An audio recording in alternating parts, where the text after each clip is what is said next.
Hi everyone, welcome to my YouTube channel. In today's session, I'm going to talk about Thomas Nashe. Before getting into the session, kindly subscribe my channel and you will get the further updates about my upcoming lectures. Yes, Thomas Nashe was born in the year 1567 and he lived up to 1601. Okay, he was said to be a versatile personalities in his age, which is the Elizabethan age. Okay, since he worked as a playwright, poet, of course, a satirist, and a popular pamphleteer. Okay, in the year of 1581, Thomas Nashe was sent to the Cambridge University. Okay, he got educated from the Cambridge University where he received his bachelor's degree in the year 1586.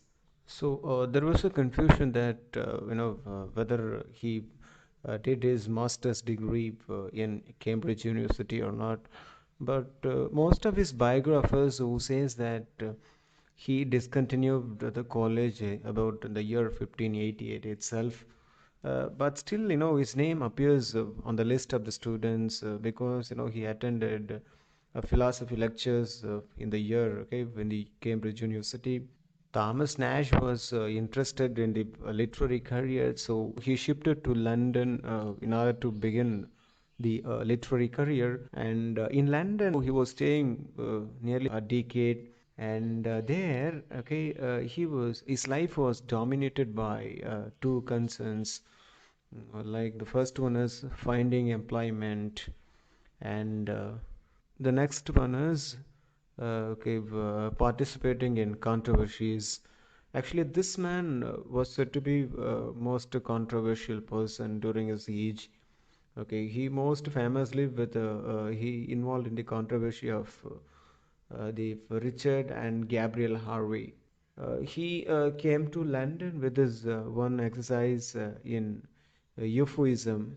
Euphuism is a peculiar mannered style of English prose, and it takes its name from a prose romance by John Lilly. So, his exercise in euphuism, which is the anatomy of absurdity, okay, and his first appearance in print was his preface to Robert Greene's Manophone, okay, and which imports a brief definition of art and overview of contemporary literature.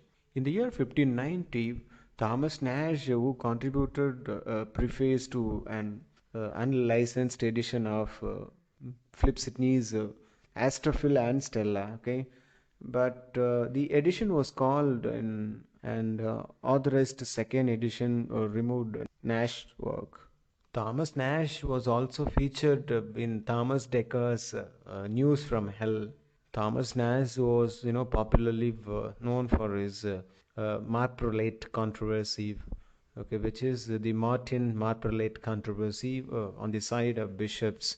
Okay, the controversy is, it's a name used by the some authors for circulating the Marprelate tracts illegally in England in the year 1588 and 1589. And with the other writers in the controversy, his shares, okay, his contributions is difficult to determine. Okay, and Thomas Nash was formerly credited with the three Pascal tracts in the year 1589 and 1590. Okay, where which were included in R.B. Macrow's MCKERROW Macrow's standard edition of Nash works. Okay, but at the same time, McGraw himself later who argued strongly against their being by Nash. Okay, and the anti-Martinist and Almond for Parrot. Okay, this is ostensibly credited one Cuthbert Curry name Cuthbert Curry name Curry hyphen Knave. Okay, this one is now popularly recognized as Nash work, although its author humorously claims in its dedication to the comedian William Kempe to have met Malquin in Bergamo while returning from a trip of Venice in the summer of the year 1589. But at the same time, there is no much evidence that Nash had either time or means to go abroad, and he never subsequently refers to having visited Venice in his work. Thomas Nash's friendship with Green, which also created a made the Nash into a Harvey controversy, which involved the brothers Richard and Gabriel Harvey. So, in which he involved in their controversy. In the year 1590, Richard Harvey is the Lamb of God, which complained of the anti-maternist pamphleteers in general, okay, including a side swipe at the Manaphon preface. 2 years later, Greens, a quip for an abstract courtier, equip, Q-U-I-P, equip for an upstart courtier, okay, which contained a passage on rope makers, which clearly refers to the Harveys. The passage, which was removed from the subsequent editions, may have been Nash.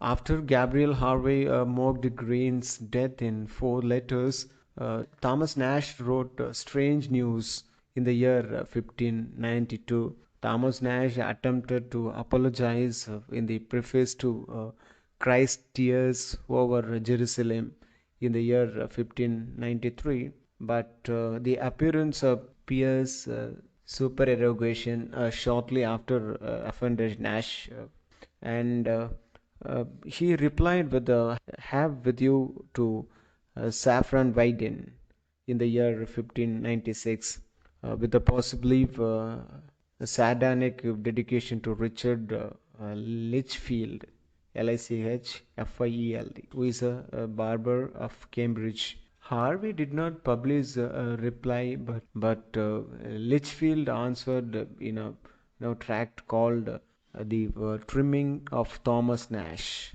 in the year which came in the year 1597. This pamphlet also contained a crude woodcut portrait of Nash. Thomas Nash, who became very popular with his novel called The Unfortunate Traveler. Okay. This novel, The Unfortunate Traveler, was printed in quarto in the year 1594 by Thomas Carlett for Cuthbert Burby, a newly corrected and augmented edition of text appeared later in the same year by same publisher. So this novel, The Unfortunate Traveler, also titled as The Life of Jack Wilton, and it's a picaresque novel. This work, okay, where Thomas Nash has a few recurring themes throughout the various adventures of Jack. Jack is the main character of the novel, but at the same time, the most prominent theme is the constant experiences of misfortune, which actually turned out to be example of good luck.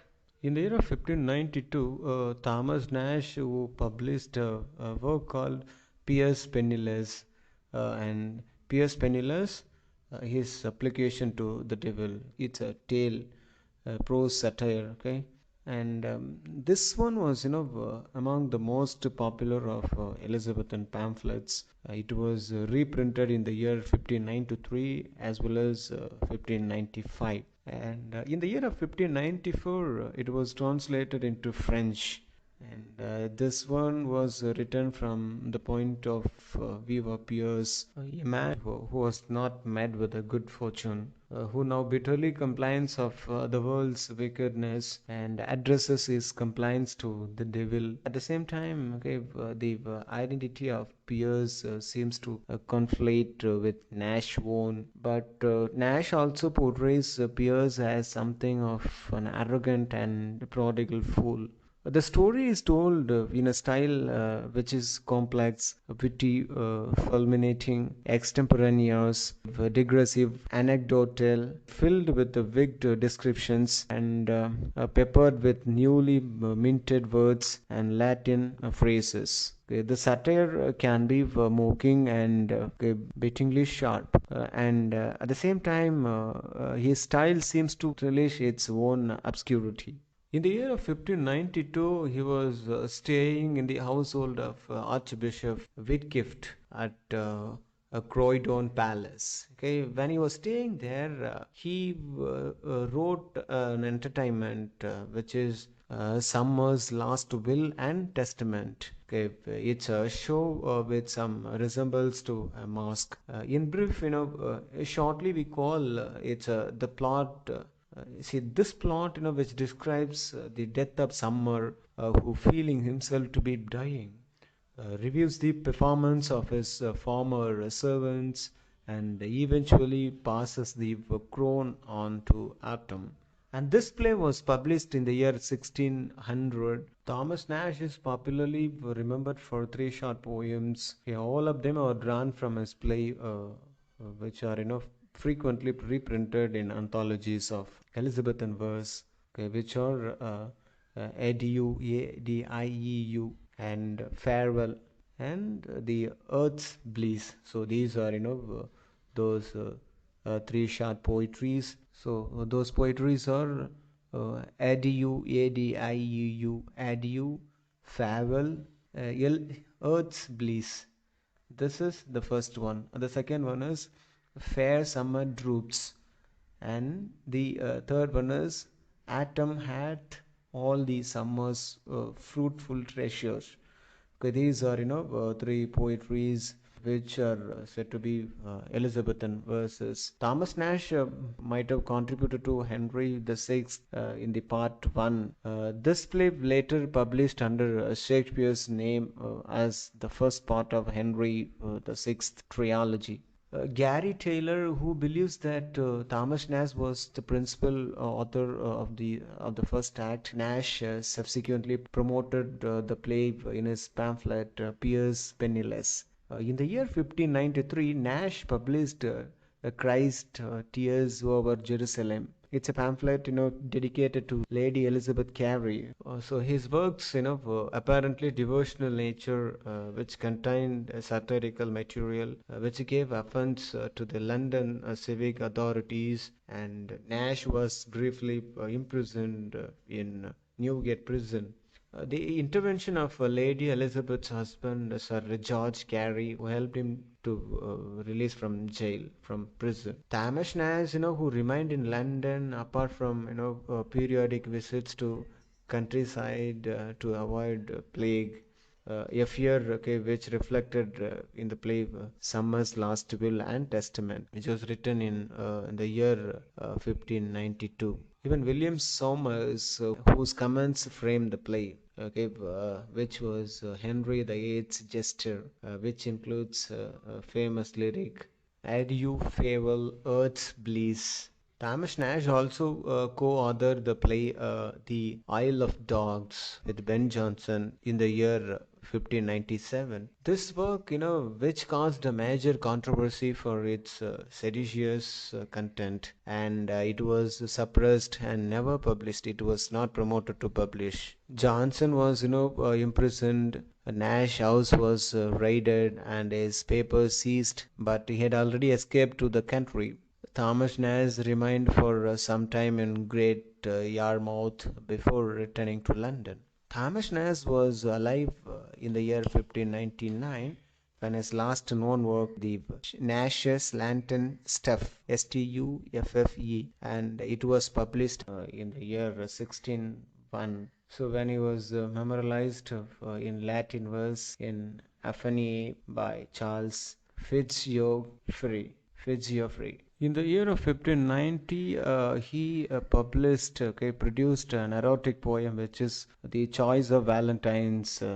This one begins with a sonnet to Lord S. Means no Lord Strange. Okay, it has been suggested that the choice of Valentine's was written possibly for the private circle of Ferdinando Stanley, who is the fifth Earl of Derby. Later, it was known as Lord Strange.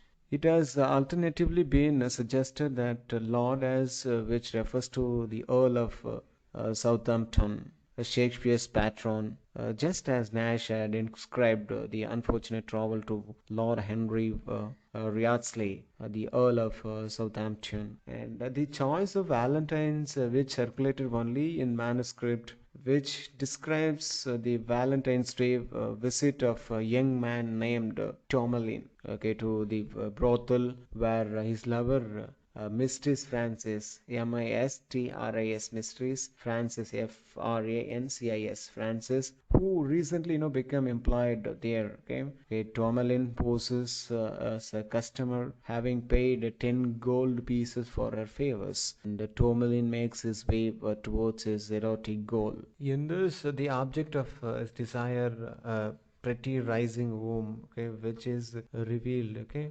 unfortunately, Tourmaline finds the moment so exciting that he spends his all before the fight has begun. Mistress Frances is disappointed. She started doing what she can to revive those things, and she preserves in arousing him is successful, and they make love later. Okay, this begins a lengthy and witty erotic passage, but at the same time, to her disappointment, Tourmaline is prematurely satisfied. Okay, the well is dry. That should refresh. Mistress Frances then decides to take matters into her own hands, reaches for the device of the poem's informal title, Nash Dildo. At the end of the poem, okay, Tourmaline ranting against the unique dildo which has taken his palace, and it was sharply criticized for its obscenity by contemporary authors like Joseph Hall, John Davies Hereford. Okay, then Nash tried to preempt criticism by placing it in the tradition of classical erotica. Yet Ovid's wanton muse did not offend, and it appears not to have been Nash only foray into the category of writing. When he was accused of prostituting his pen, he answered in the year 1596 by writing like it may and it may not be, but when be bottom my purse is turned downward, my conduct of ink will no longer flow for want of reparations. Like this, he answered to those words, those criticism, and the questions of what this poem might have about Nash on sexuality. Nash biographer Charles Nicole, who says not a lot perhaps, but points out that there is nothing second-hand about Nash evocations of sex. In the year of 1594, he wrote a book called The Terrors of the Night. It is also titled as A Discourse of Apparitions. Apparitions, apparitions, which one considered to be like nightmares, apparitions, dreams, which he considers, I mean, the Thomas Nash considers a born of superstition and melancholy or imagination. Thomas Nash says that a dream is nothing but it's a bubbling scum or a froth of the fancy which the day had left undigested, or an after feast made of fragments of idle imagination. Thomas Nash dismisses efforts to interpret dreams, saying, what sense is there that yolk of an egg should signify gold? Okay, that everything must be interpreted backward as which you see there Peter Nostal, good being the character of bad, bad of good. He disregards various spirits mentioning Robin Goodfellows, earls, fairies, then hobgoblins. He, however, see some possible value in visions, okay, but not in dreams. That there have been sent, including the visions of Caesar and Alexander.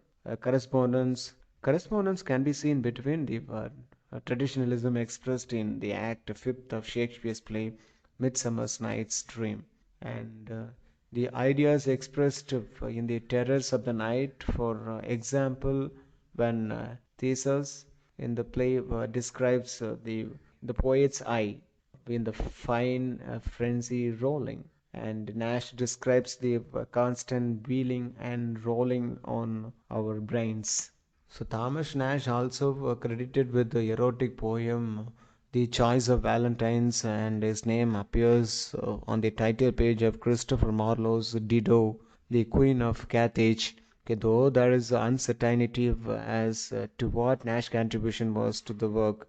Some edition of this play still extant in the 18th century, but now unfortunately which was lost, contained memorial verses on Marlowe's by Nash. See who was his friend. So apart from these works, he also wrote a work called The Anatomy of Absurdity in the year 1589, and the same year he also wrote preface to Green's Manaphon. In 1590 he wrote an Almond for Parrot, and in the year 1591 he wrote preface to Sir Philip Sidney's Astrophill and Stella. Okay, then in the year 1592 he wrote A Strange News. In the year of 1596 he wrote Have With You to Saffron by Eldon. And in the year 1597 he wrote Isle of Dogs. And in the year 1599 Nash wrote Nash Lenton Steffy. Okay, well, that's it about Thomas Nash. Well, thanks for listening my lecture. Kindly subscribe my channel.